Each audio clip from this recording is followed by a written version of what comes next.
Saludos hermanos, espero que estén bien. Por acá José Miguel Correa. Quiero compartirles una palabra, un mensaje que he recibido de parte del Eterno, de Yahweh. Quiero compartirlo con la nación de Colombia y con las personas que el Padre quiera que escuchen este mensaje.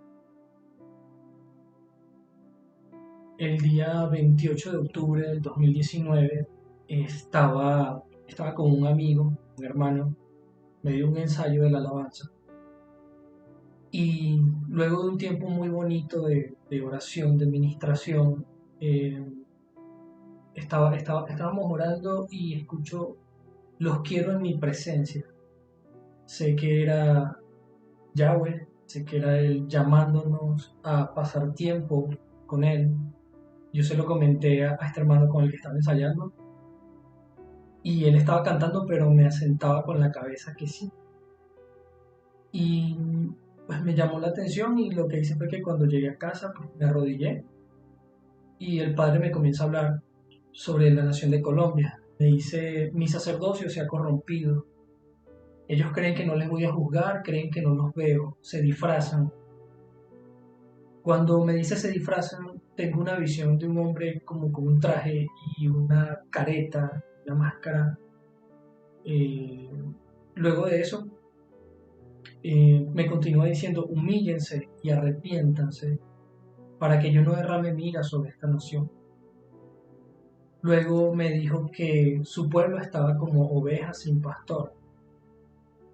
Al momento yo le pregunté que a quién debía darle esta palabra, me dijo que lo gritase a los oídos de todos. Luego de esto me llevó a Isaías 15, donde hay una profecía en contra de Moab, haciendo referencia a la nación. Los moabitas adoraban un falso dios llamado Quemos, significa subyugador.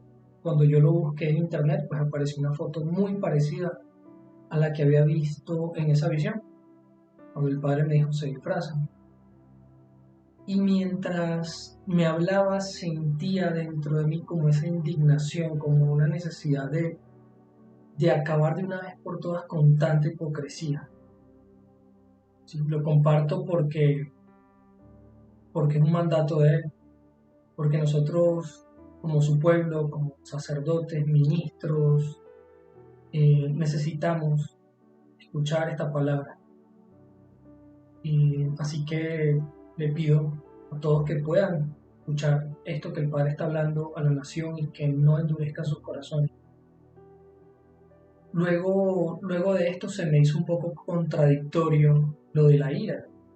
Si no estamos acostumbrados a escuchar esto, creemos que Dios no se molesta, creemos que Dios no se duele, ¿sí? Creemos que simplemente Él está siempre allí, sin entender que también tiene un corazón, ¿sí? Cuando se me hace contradictorio todo esto de la ira, siempre nos dicen que la ira la llevó Yahshua, Jesucristo en la cruz. Digo Yahshua porque es un nombre real, los nombres no tienen traducción. Jesús vino a ser una transliteración, al igual que el nombre de Dios, al igual que el nombre de Jehová. No son los nombres originales, por eso trato de usar el nombre que realmente tienen ellos, que usaba Yahshua cuando vino a la tierra, por el nombre que lo llamaban sus discípulos. Y, y siempre nos han dicho que él ha llevado toda esa ira, ¿no? Que él es el que cargó con eso y ya, eso más nunca nos puede tocar. Pero se me hizo un poco contradictorio porque en Colosenses habla acerca de esto. Colosenses 3 del 1 al 7 dice, pues si han resucitado con el Mesías, busquen las cosas de arriba donde está el Mesías sentado a la diestra de Elohim. Pongan la mira en las cosas de arriba y no en las de la tierra, porque han muerto y su vida está escondida con el Mesías en Elohim, en Yahweh. Cuando, cuando el Mesías, vuestra vida se manifieste, entonces ustedes también serán manifestados con él en gloria. Hagan morir pues lo terrenal en ustedes, fornicación, impureza, pasiones desordenadas, malos deseos, avaricia, que es idolatría. cosas por las cuales la ira de Elohim viene sobre los hijos de desobediencia. Vemos que este versículo respalda que la ira sí viene sobre los hijos en desobediencia. En Hebreos 10 del 26 al 29 dice: porque si pecamos voluntariamente después de haber recibido el conocimiento de la verdad, ya no queda más sacrificio por los pecados, sino una horrenda expectación de juicio y de hervor, de fuego que ha de devorar a los adversarios. El que viola la ley de Moisés o la Torá, por el testimonio de 2 o 3 testigos, muere irremisiblemente. ¿Cuánto mayor castigo piensan que merecerá el que pisotee la sangre del Hijo de Yahweh y tuviere por inmunda la sangre del pacto en la cual fue santificado, y le hiciera afrenta al Ruach HaKadosh o Espíritu Santo? Hebreos. El apóstol Pablo, apóstol que predicó, como se nos enseña dentro de las iglesias de la gracia, no fue el único que predicó de la gracia, pero se hace mucho énfasis en esto. Está hablando de que viene un juicio por las personas que han pisoteado la sangre del Mesías. Viene un juicio para esas personas. Esto no se lo está inventando nadie, está escrito. ¿Sí? Y el Padre Celestial, Yahweh, va a restaurar a su pueblo. Para eso Él ha determinado trastornar los reinos de las naciones, juzgar a las naciones. Y no me refiero a una nación como un todo, ¿sí? Me refiero a cada persona representa esa nación. Va a juzgar las naciones, es decir, las personas de la tierra, así como tiempo atrás lo anunció por medio del profeta Ageo. Dice en Ageo 2:20, el 22, vino por segunda vez palabra de Yahweh a Ageo a los 24 días del mismo mes, diciendo: habla a Zorobabel, gobernador de Judá, diciendo: yo haré temblar los cielos y la tierra, y trastornaré el trono de los reinos, y destruiré la fuerza de los reinos de las naciones. Trastornaré los carros, los que en ellos suben, y vendrán abajo los caballos y sus jinetes, cada cual por la espada de su hermano.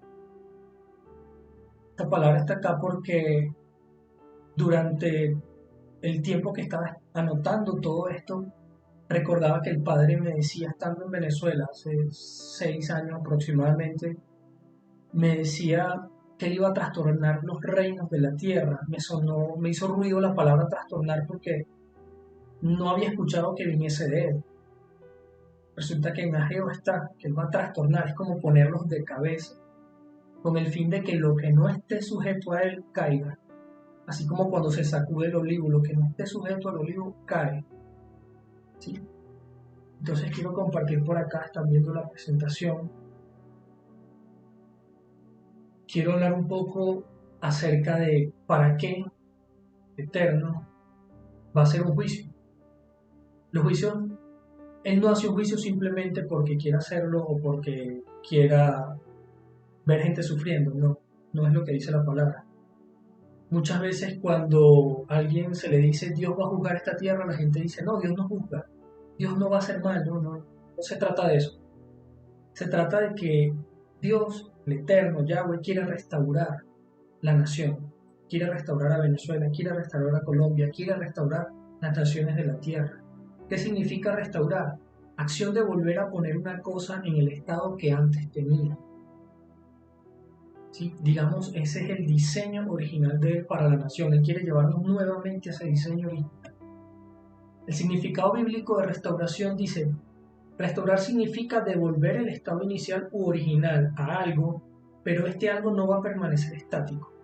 Experimenta un crecimiento y mejora hasta el punto de llegar a ser superior al estado inicial.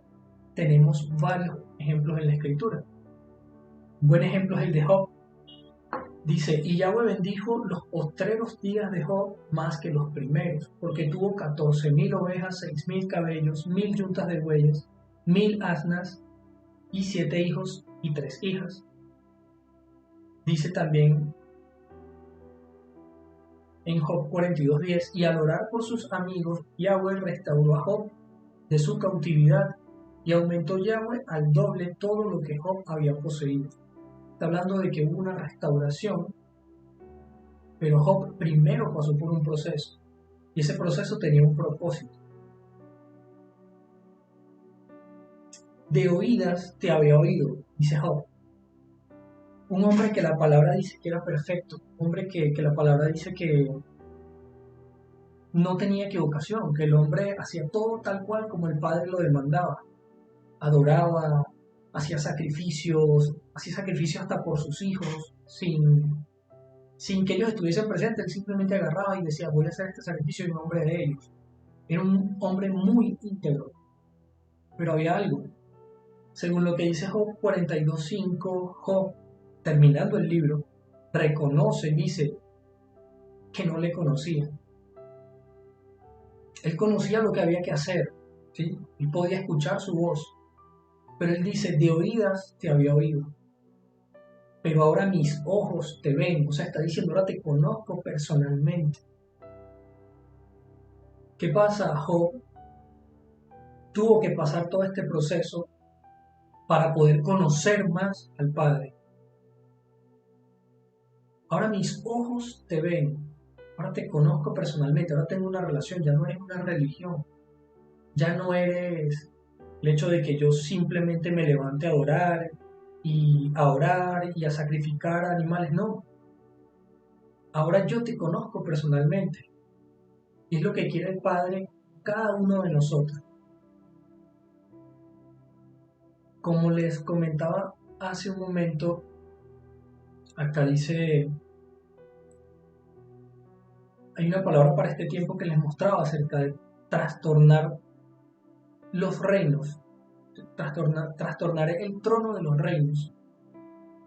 Ageo 2 del 21 al 22, el trono de los reinos significa la fuerza, el dominio de los poderosos.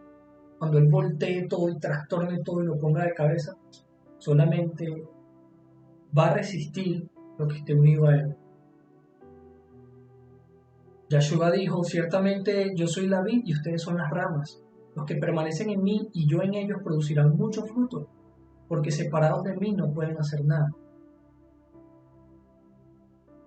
¿Qué ocurre en el caso de Venezuela y en este caso puntualmente el de Colombia?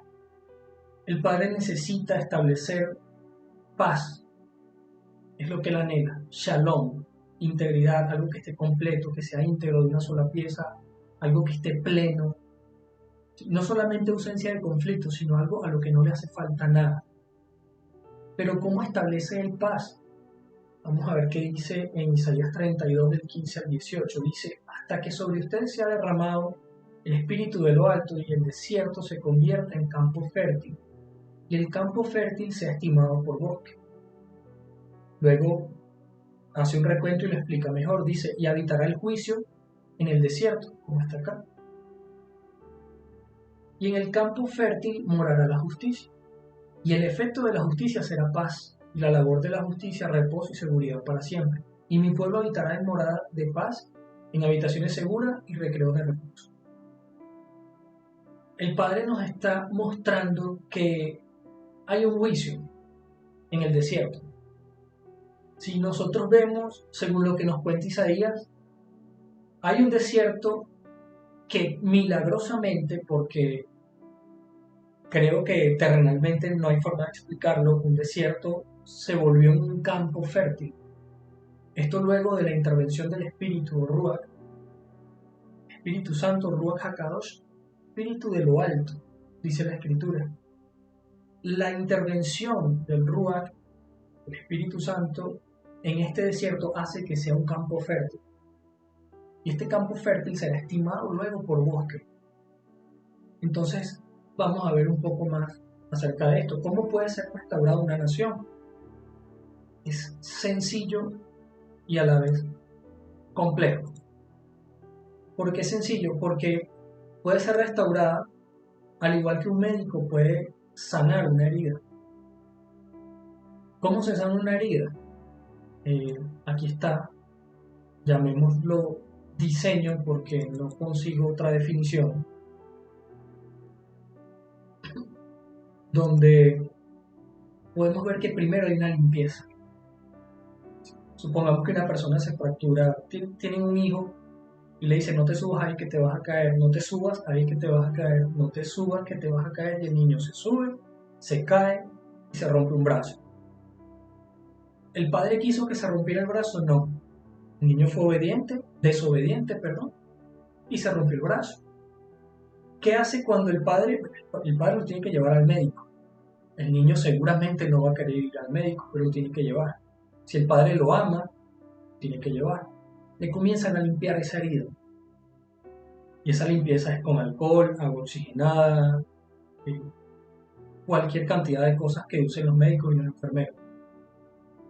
Esa limpieza va a doler, pero el padre sabe que es necesario, si no el hijo pierde el brazo.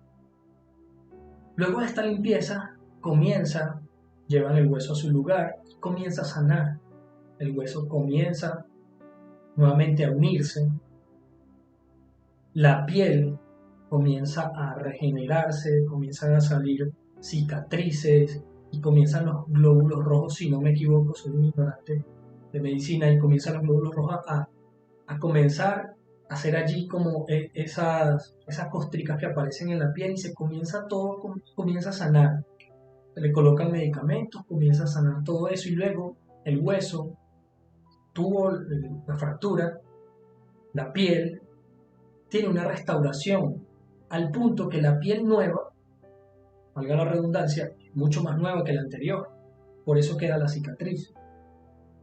Entonces, lo mismo hace el padre con una persona, con el corazón de una persona, con la familia, con los matrimonios, con las relaciones, con naciones enteras. Es lo mismo. Estos 3 puntos en ese orden aplica para todo. Limpieza, sanidad y restauración. Si agarramos una mesa vieja que esté rota y queremos pegarle una pata, ¿qué hacemos? Se limpia toda la mesa, llena de polvo, se le quita todo el polvo, se le quitan las manchas, si tenía pintura pegada se le quita. Luego de que se limpia se comienza a sanar, o en carpintería a resanar. Se comienza a unir acerrín con pega, con pegamento, con cualquier otra cosa, y se comienzan a resanar las fisuras. Y luego de eso se lija, se le vuelve a echar un sellador, se vuelve a lijar, se le echa barniz y queda restaurada. Pero es lo mismo, limpieza, sanidad y restauración. ¿Cómo aplica en este caso? La limpieza es ese juicio en el desierto. El desierto es un lugar árido, un lugar difícil, ¿sí? Luego del desierto comienza a haber sanidad cuando hay justicia, como ese campo fértil, cuando ya el Espíritu Santo, el Espíritu de Dios, el Ruach HaKadosh, comienza a trabajar en la persona o en las personas. Y luego viene la restauración, que es esa paz y seguridad. Es impresionante si vemos que una persona le asesina a un hijo, por ejemplo, y esa madre ve que el asesino fue juzgado y fue llevado a la cárcel. El hijo fallecido no va a resucitar, pero hay cierta sanidad, por decirlo así, en el corazón de ella, de que sabe que eso no lo va a vivir otra persona, porque se hizo justicia. Eso pasa con la justicia. Es un alivio que siente la persona al momento de haber justicia, y hay cierta sanidad. Veamos qué más dice esto. El reino al que estamos esperando, el reino, dijo Yahshua, que el reino se ha acercado, pero la consumación final del establecimiento completo de ese reino viene precedido, ese reino que es paz, viene precedido por 2 cosas: por juicio delante del gran trono blanco y por el hecho de establecer justicia. Luego de que se establece esa justicia es que viene a haber paz. Dice Romanos 14:17 en la Biblia Kadosh, pues el reino de Yahweh no es comida ni bebida, sino justicia, shalom, paz y alegría en el Ruach HaKadosh. La Reina Valera dice, porque el reino de Dios, y coloqué Elohim, no es comida ni bebida, sino justicia, paz y gozo en el Espíritu Santo.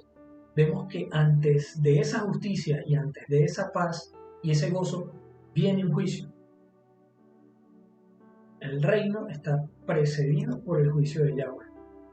Ahora, hay que aclarar un punto. El juicio no quiere decir condenación. Cuando uno habla de que viene juicio sobre una nación, la gente lo tilda de falso, lo tilda de profeta del desastre, de que está maldiciendo su nación. No, no, no. Seamos un poco más inteligentes y más maduros. En la Biblia está escrito. El juicio no es condenación. Que el Padre Eterno te juzgue no es que te esté condenando. Yo puedo ir a un juicio delante de un tribunal y puedo salir inocente o puedo salir culpable. Pero el juicio no significa condenación. El juicio en griego significa crisis. La radical griega crino significa ante todo separar. Es similar al de santificar, que es apartar. Este es separar. Y luego decidir y juzgar, en el sentido de emitir una decisión legal. Puede confundirse fácilmente con condenar. El nombre crisis normalmente se refiere al acto del juicio, es decir, tengo un ejemplo, siempre lo pongo, mi abuelita compraba granos, compraba caraotas, frijoles a granel y los echaba en la mesa.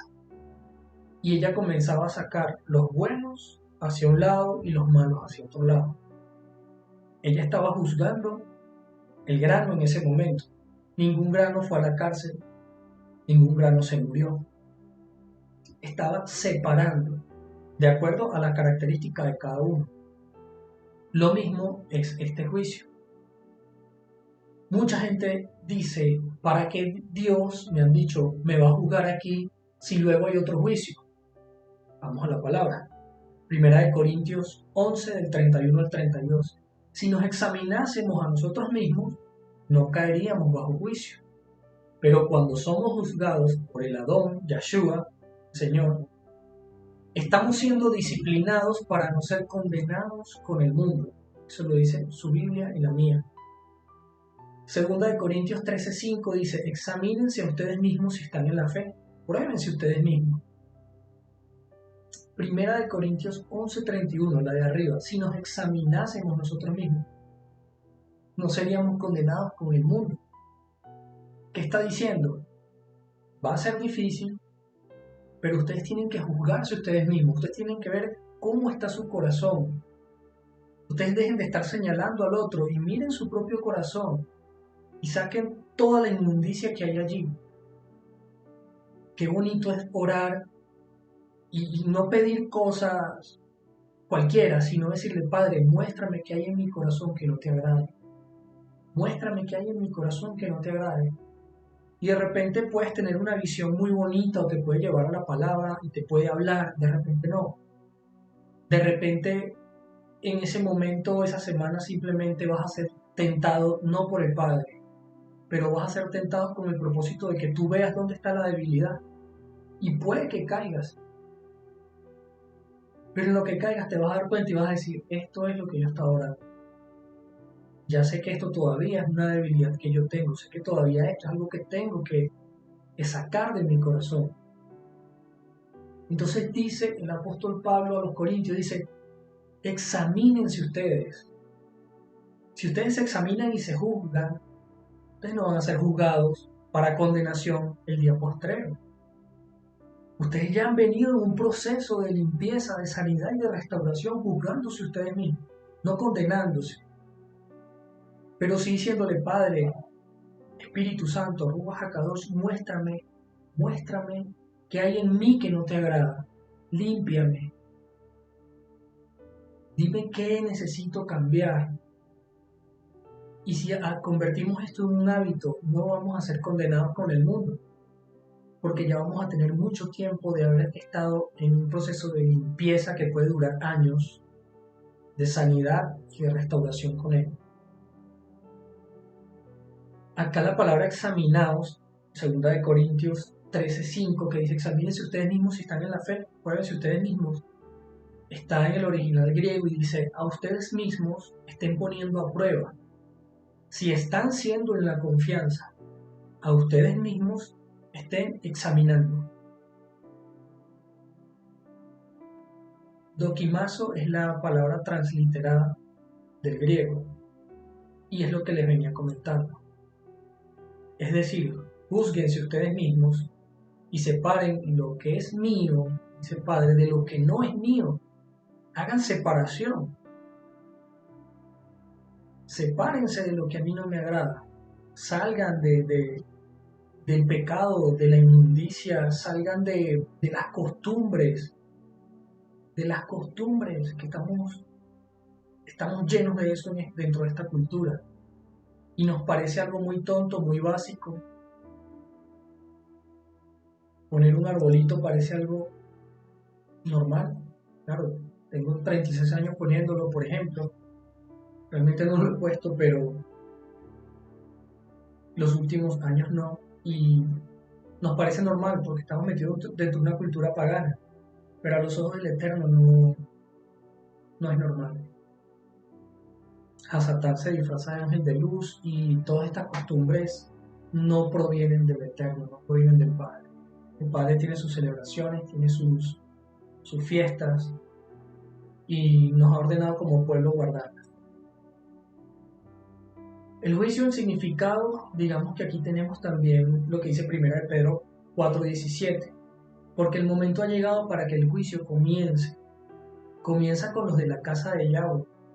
Y si comienza con nosotros, ¿cuál será el resultado para aquellos que desobedecen las buenas noticias o el evangelio de Yahweh? No es un misterio, no es que uno esté maldiciendo a nadie, simplemente que hay que juzgarnos, no condenarnos, juzgarnos, revisarnos, mirar cómo están nuestros corazones.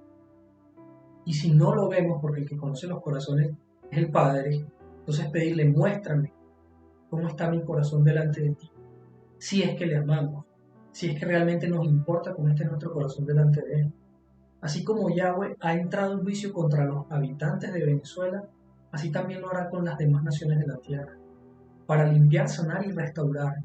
No es para que la gente pase hambre, no es para que la gente se muera, no es para que la gente... No, Él no se goza en el castigo. Él se goza cuando un pecador se arrepiente. Y muchas veces estos procesos, como el de Venezuela, duran muchos años por la dureza del corazón de nosotros. Todos queremos y pedimos justicia, siempre. Que se haga justicia, que se haga justicia. Dios haz justicia. Pero Él no puede hacer justicia sin antes establecer un juicio. Él no es injusto como nosotros.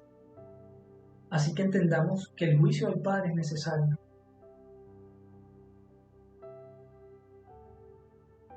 Entendamos que la crisis es una de las formas en las que Yahweh trae juicio a la tierra.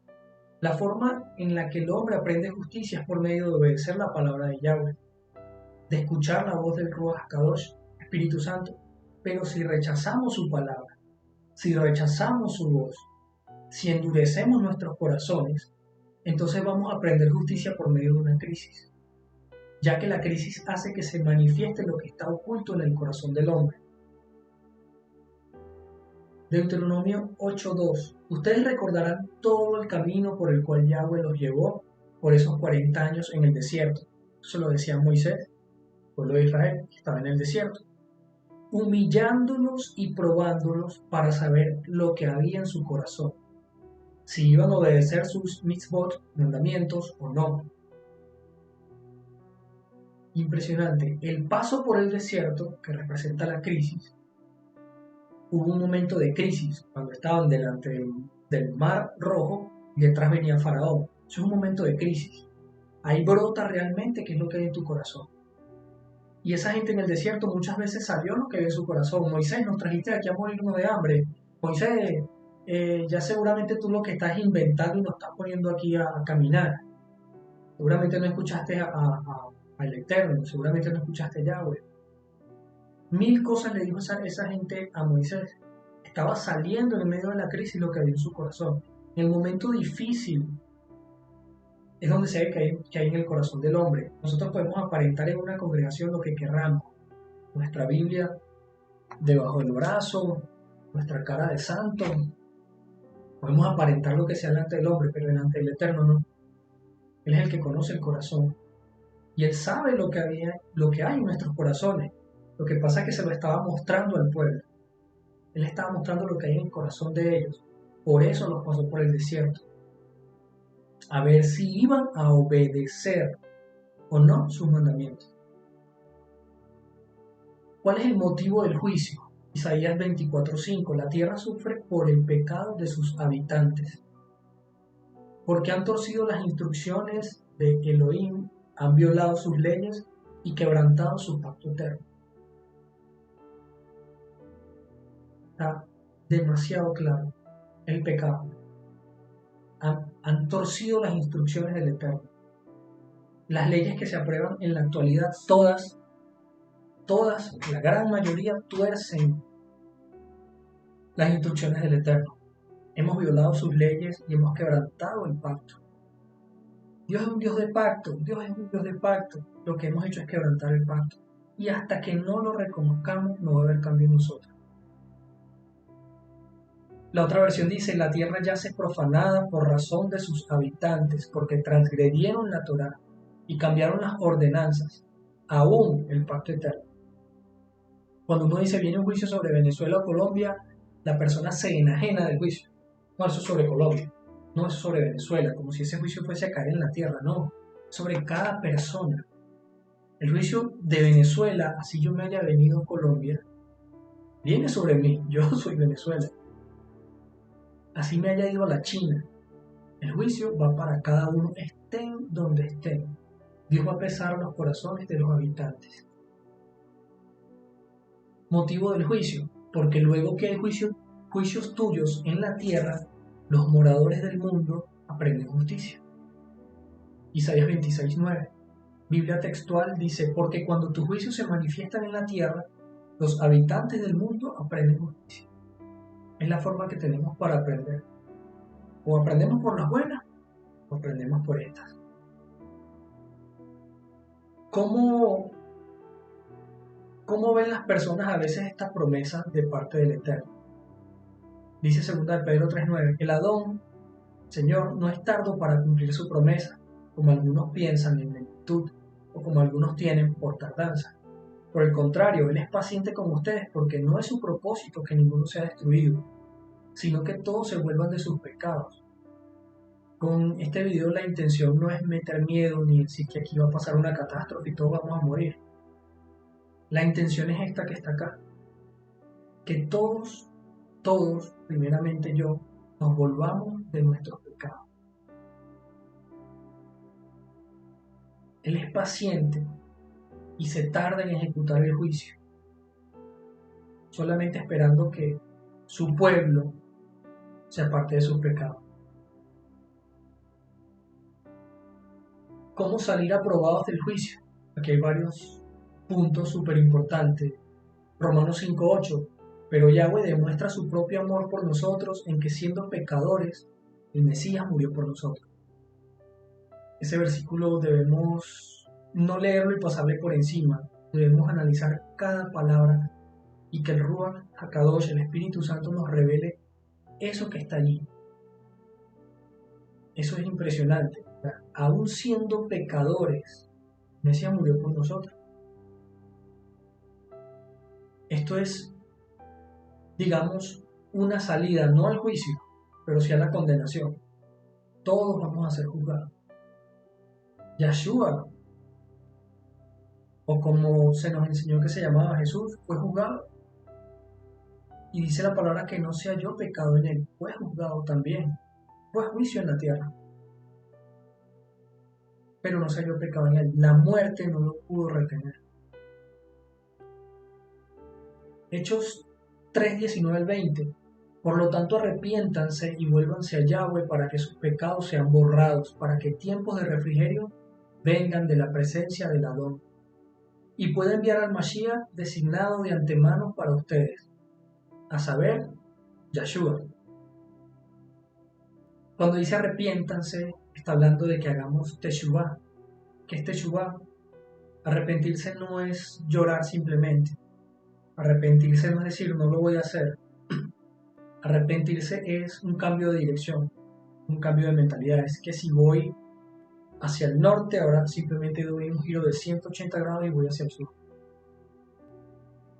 Hechos 3:19 en la versión Reina Valera dice: arrepiéntanse y conviértanse para que sus pecados sean borrados, a fin de que tiempos de alivio vengan de la presencia del Señor. Primera de Corintios 11, 31, 32. Si nos examinásemos a nosotros mismos no caeríamos bajo juicio, ya lo habíamos visto. Pero cuando somos juzgados por el ladrón, estamos siendo disciplinados para no ser condenados con el mundo. Esto me recuerda que la palabra dice que Yahshua, por medio de aflicción, aprendió obediencia. Eso está en Hebreos. Por medio de la aflicción, él tuvo que ser afligido en su niñez, en su juventud, para poder aprender obediencia. ¿Cuánto más nosotros? Apocalipsis 3:19. Yo reprendo y disciplino a todos los que amo. Sé pues fervoroso, y arrepiento. El llamado no es ningún misterio, no es una palabra oculta, digamos, que solamente a alguien se le reveló, ¿no? Es sencillo. El Padre lo que quiere es que nos arrepintamos. Arrepentimiento y conversión. No tienes que luchar con el pecado o contra el pecado en tu fuerza, ¿no? Seamos llenos del Ruach HaKadosh, seamos llenos del Espíritu Santo y esa misma llenura va a hacer que todo lo que es la concupiscencia y el pecado que nos atrae va a ser como algo que ya ni siquiera nos provoque. Pero todo depende de esa llenura. Si tuviese que decir que hay algún secreto, que no es ningún secreto, está escrito, pero algo que casi no se ve o que casi no se dice, es que tenemos que ser llenos del Espíritu Santo. ¿Qué espera el Padre? ¿Qué espera Yahweh de nosotros?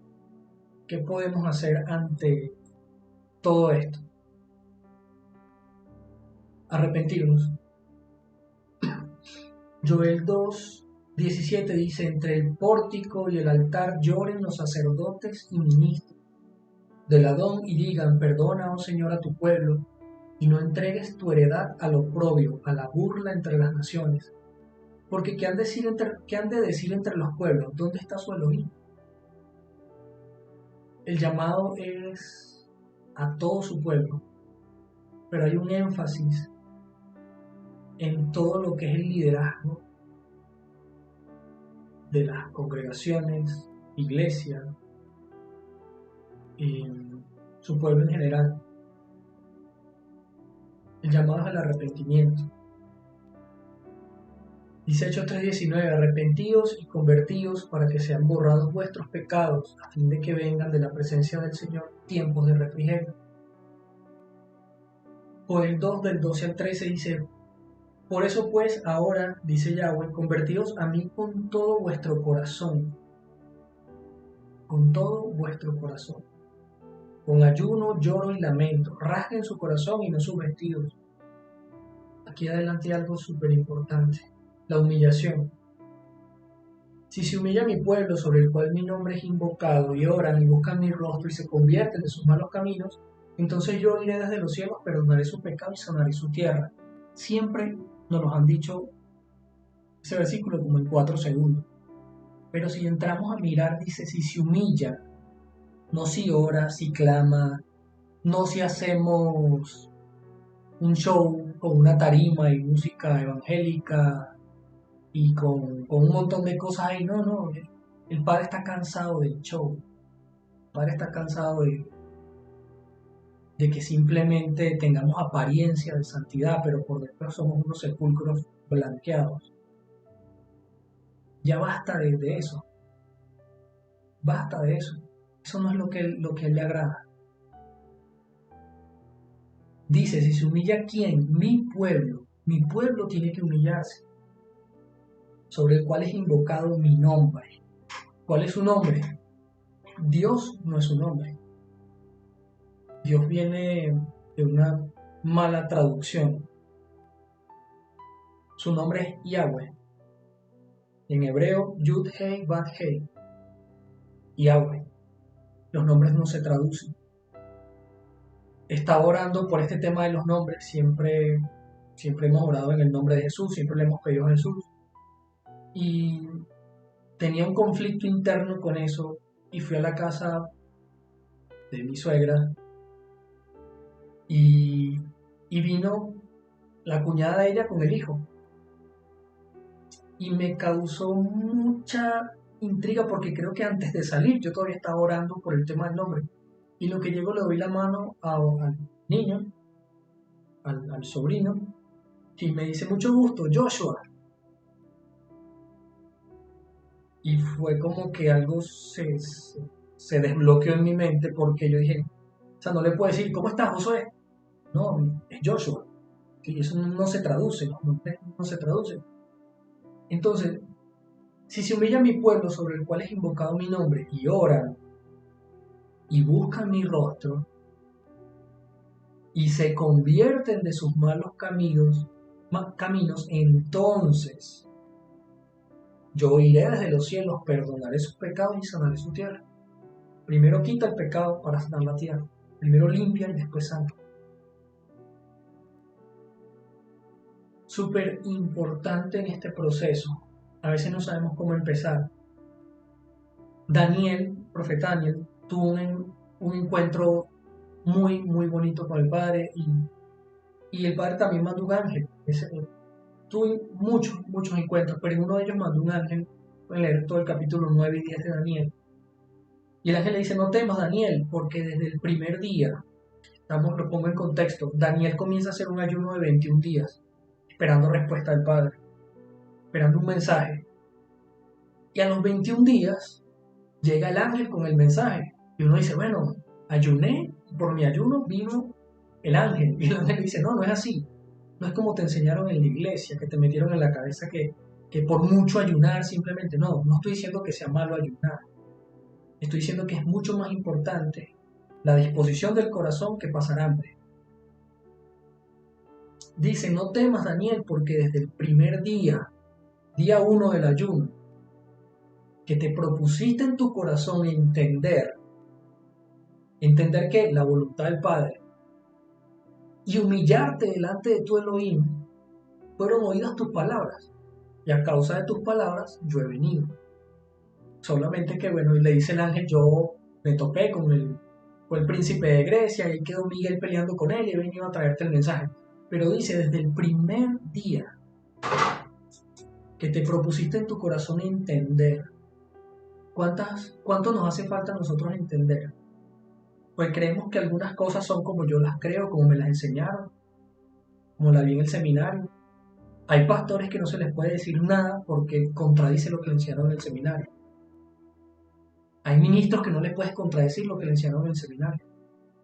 Y se van en contra de una palabra de Yahweh que está respaldada por la escritura, porque así no se lo enseñaron en el seminario. Eso es grave. Jesús le dijo a los fariseos, ustedes invalidan el poder del Padre, poniendo sus mandamientos por encima de los mandamientos de Él, poniendo como mandamientos de Yahweh, mandamientos de hombre. Eso no está bien, tener humildad. Si hayamos estudiado teología o lo que sea, hay que tener humildad. Y debemos de proponer en nuestro corazón entender, Padre, yo entiendo, yo sé que no me las sé todas. Enséñame tú, yo quiero entender tu forma. Y cuando te humillas, es ahí que viene la respuesta del cielo. Podemos orar y decirle, juzga en mí lo que no está bien, muéstrame lo que yo debo cambiar. Está nuevamente el versículo de 1 de Corintios. Siendo juzgados, cuando somos juzgados nosotros mismos, Padre nos disciplina para que no seamos condenados con el mundo. Si usted quiere ser condenado con el mundo, no se juzgue, no se analice, no se revise. Pero si no quiere ser condenado con el mundo, entonces júzguese, revísese, analice su corazón, saque la viga de su ojo antes de ver la paja en el ojo ajeno. Clamar sinceramente. 1 Corintios 11, 31 al 32.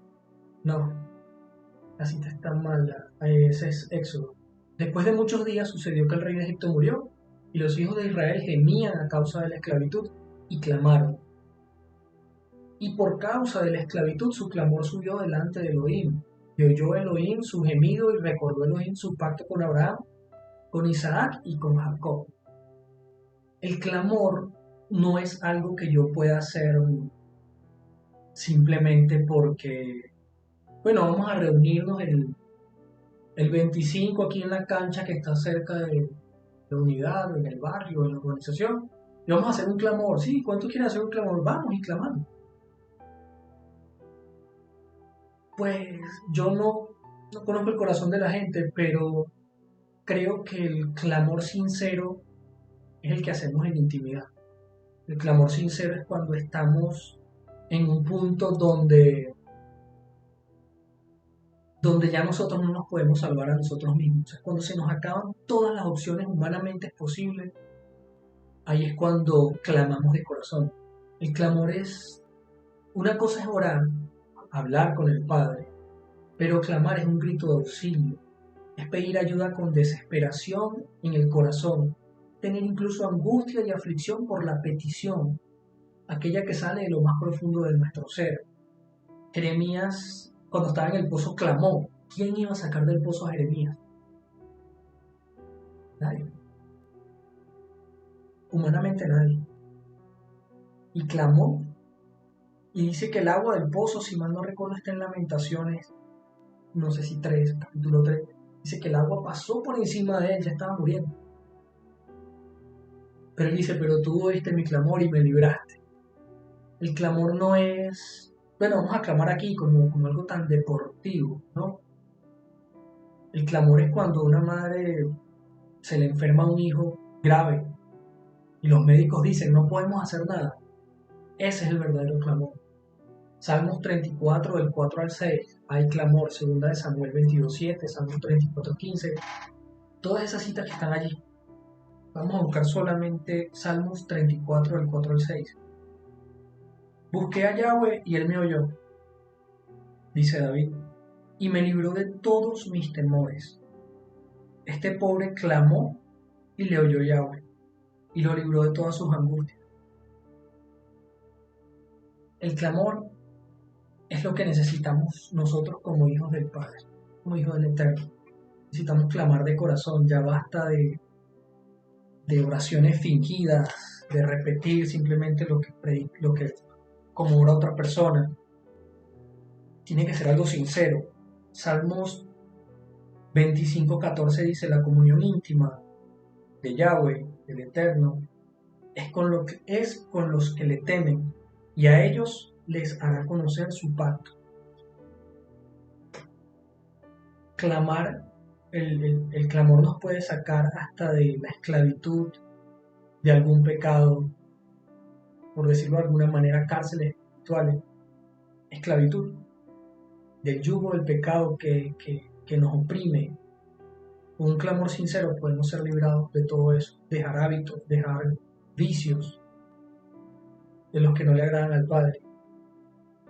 Debemos apartarnos del pecado. ¿Por qué? Porque ya no somos esclavos. Romanos 8:2 dice, porque la ley del Espíritu de vida en el Mesías, Yahshua, me ha librado de la ley del pecado y de la muerte. Ya fui libre de la ley del pecado. Ya el pecado no se puede enseñorear de mí. El pecado no puede dominarme. No debe. Ahora, si la persona luego de haber sido libre se esclaviza ella misma nuevamente al pecado, ya es otra cosa. Pero el pecado no tiene poder sobre una persona que esté llena del Espíritu Santo. Si reincidimos en el fondo, es porque queremos. Porque si queremos un cambio y supongamos que aún hay ataduras, aún hay vicios, como dice Efesios 4, hay hábitos que por años hemos hecho así y ahora que conocemos del Padre, ahora que fuimos redimidos, hemos reincidido en esto, es porque no ha habido un clamor sincero y genuino. O si lo ha habido, hemos vuelto a caer en lo mismo. Y mucha gente dice que esto es una locura, pero esto está en la Biblia. Cuando Yahshua le presenta a la mujer adúltera, él le dice, ninguno de ellos te ha condenado. Ella dice, no, no, Señor, no, Adón. Y Yeshua le dice, yo tampoco te condeno. Vete y desde ahora no peques más. ¿Cómo es eso? O sea, ¿qué quiere decir, José Miguel? Que ya yo no peco más. Quiero decir que nos quitemos de la mente el chip que nos metieron de que es que todos somos débiles, es que la carne es débil, es que poco a poco, es que algún día, o el conformismo de que ya soy salvo, estoy en la gracia, ya yo no me puedo perder. Ese conformismo es pisotear la sangre de Yeshua. Dice también en Juan 5:14, después de esto Yeshua lo halló en el templo y le dijo, mira, has sido sanado, no peques más para que no te suceda algo peor. Es impresionante, pero es como que vamos a una carrera y siempre te dicen, no, pero tú no corres, tú mira, tú metes una pierna cuando corres, a ti se te va a doblar el tobillo, o mira estos 10 que son mejores que tú, ya uno va con una mentalidad de que va a perder. ¿Sí? Así como habla Pablo en la carrera, cuando habla de la carrera de la fe y dice que vamos a por una corona incorruptible. Muchas veces vamos en esa carrera, pero en la mentalidad, nuestra mente, ya estamos convencidos de que vamos a perder. Y así andamos por la vida, pero Yeshua nos dice, no peques más, puedes ser libre del pecado. No estoy diciendo que yo nunca peco. Lo que estoy diciendo es que el Padre me ha llevado a un tiempo de un proceso de irme limpiando y sanando.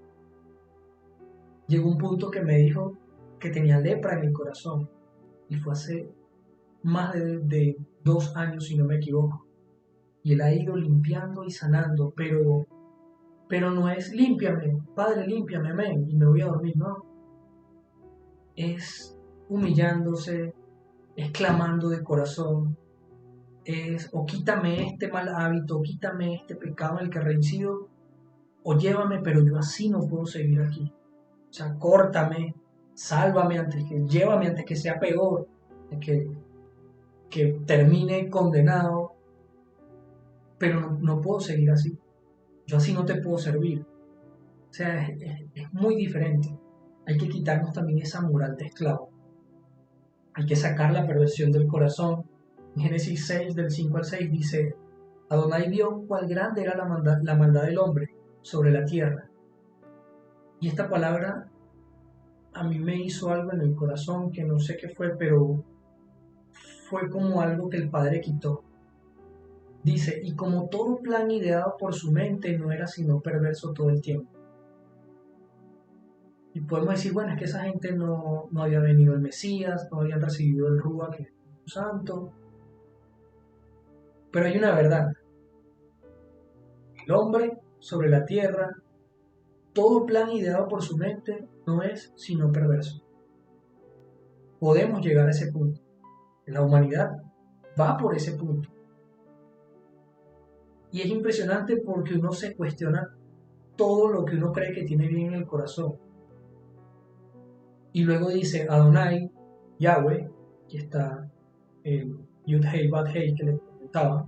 Esta es una traducción directa del hebreo, sin pasar por Roma, sin pasar por todos los cambios que hizo Roma en su tiempo, sin pasar por el griego, que se interpretó con una mentalidad griega y no hebrea.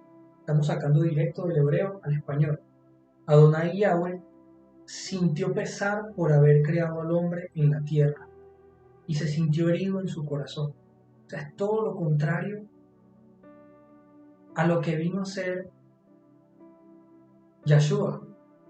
Porque cuando él se bautizó en el río Jordán, cuando Juan el Bautista lo bautiza, se abrieron los cielos y el Padre dijo, este es mi hijo amado en quien tengo complacencia. Pero Yeshua le da complacencia, le da placer al Padre y nosotros le damos dolor en el corazón.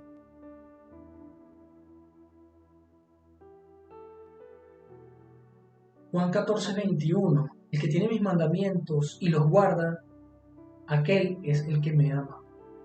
El que me ama no es el que lo dice mucho, el que lo canta, el que va y de repente toca y dirige y danza y recoge la ofrenda y salta. No, no. El que tiene mis mandamientos y los guarda, aquel es el que me ama, el que obedece. Para el Padre, un lenguaje de amor, una muestra de amor, una forma de yo, o la forma en la que Él ve que yo le amo es cuando yo le obedezco. Se le puede decir te amo 1000 veces, pero Él simplemente sabe que es verdad cuando le obedezco. Y dice, y el que me ama será amado de mi Padre, y yo le amaré y me manifestaré a Él.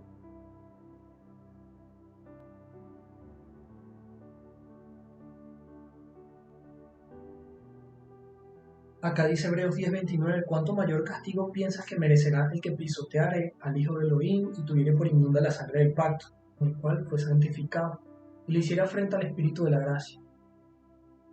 Bueno, el juicio no es un juego, no es una moda, el juicio es algo que va a pasar.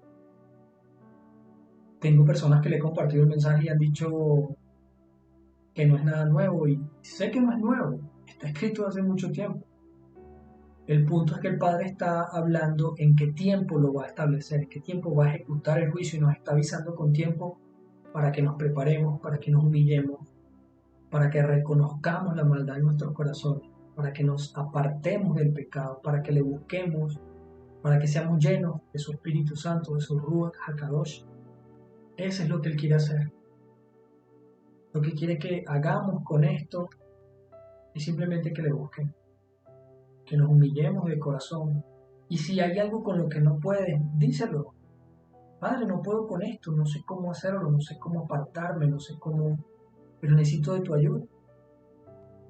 Y búscalo, búscalo, búscalo en las noches, en las madrugadas, mañana. Lee su palabra, ama lo que Él ama, aborrece lo que Él realmente aborrece. Dice Ezequiel 36:11, diles, vivo yo, declara Yahweh, que no me complazco en la muerte del impío, sino en que el impío se aparte de su camino y viva. Vuélvanse, vuélvanse de sus malos caminos, porque ¿por qué habéis de morir, oh casa de Israel? Es impresionante, pero es algo que sí o sí viene para las naciones de la tierra. La primera que entró, no es la primera que ha tenido una crisis, no hay que confundirlo. La primera en la que el padre determinó establecer un juicio fue en Venezuela, luego viene hacia Colombia. Hay naciones que todavía van a ser juzgadas, Estados Unidos, Cuba, son naciones en las cuales va a venir el juicio del Padre.